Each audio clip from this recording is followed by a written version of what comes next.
we've gotten to the point where the awning no longer deploys anymore, and we want it to deploy just a little bit more. And so we'll be spinning the red hex screw towards positive.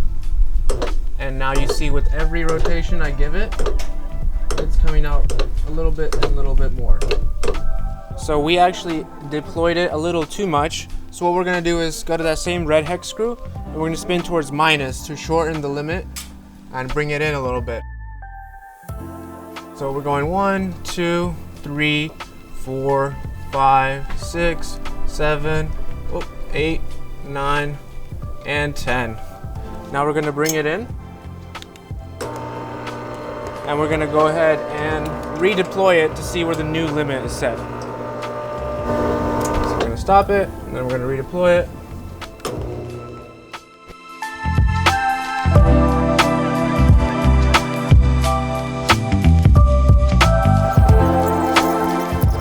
When the awning is retracting too far, what you need to do is you go to the white hex screw and you spin it towards minus to shorten the retract limit. Spinning towards minus to shorten the retract limit and have it stop early.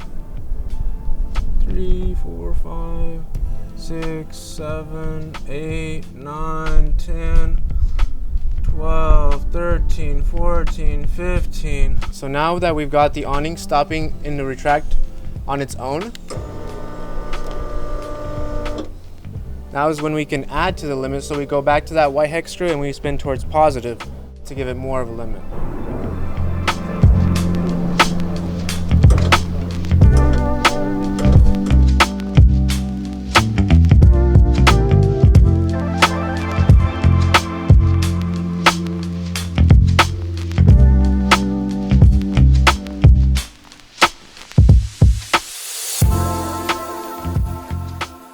So what I did